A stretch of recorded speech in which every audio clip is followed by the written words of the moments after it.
On the following slides, you will find Team 7's recommendations based on the Cola Wars Continue case. When asking the question as to why the CSD industry has been so profitable, two things came to mind. One being the overall low-cost model.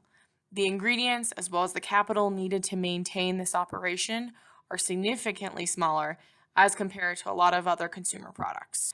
The second thing that came to mind was the overall accessibility of this product. This is a product that you see being sold virtually everywhere. It has a place almost anywhere.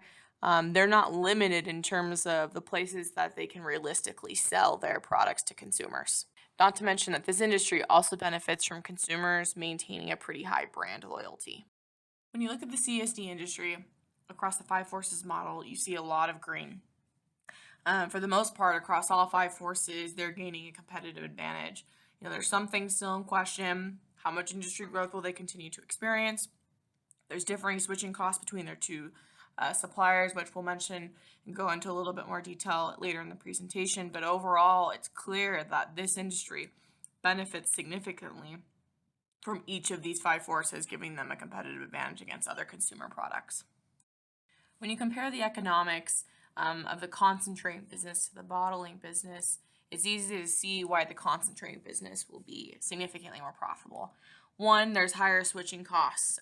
The concentrate business has a lot of leverage. One, because they control the sweetener costs, and two, because they carry this secret cola formula.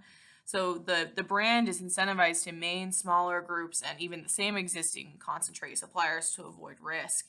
Secondly, concentrate suppliers have relatively low costs, low capital investments in terms of equipment as compared to the bottling business.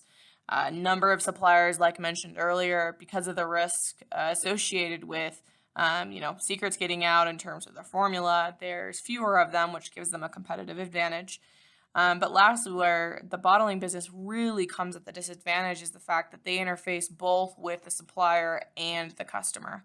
So they have to manage both consumer price sensitivities as well as suppliers, squeezing their profit margin. The competition between Coke and Pepsi has affected the industry in a couple different ways, but one being it certainly increased the advertising costs associated with both brands, which have cut into profits, but it's also made it so that the brand alliance is so strong that the barrier to entry has become more costly for new entrants or substitutes. Again, positive for Coke and Pepsi, negative for new entrants. They've also struggled to maintain new supplier agreements because of the rivalry, and because of that, Coke and Pepsi have had to both invest in additional funds to support their suppliers, whether that be through outreach or automation efforts, but they're having to invest a lot more money into their suppliers in order for their business model to work. Overall, there's something to say about the success of a strategy where you're pinning your competitors head to head.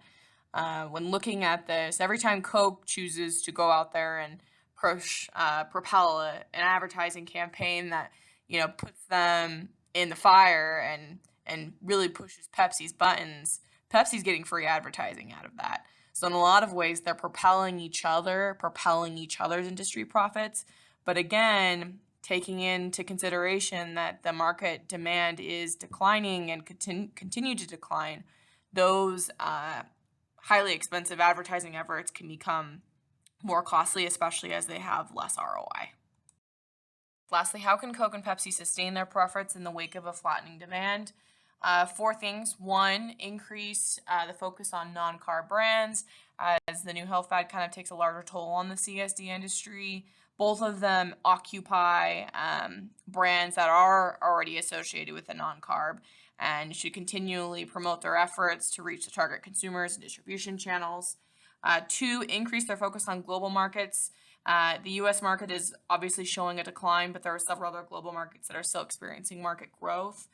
The case specifically mentioned for Coke that their brand has been associated with being a true American, and Coke should really leverage that as they enter global markets that have an act or a history of liking to imitate or gravitate to the American Western experience.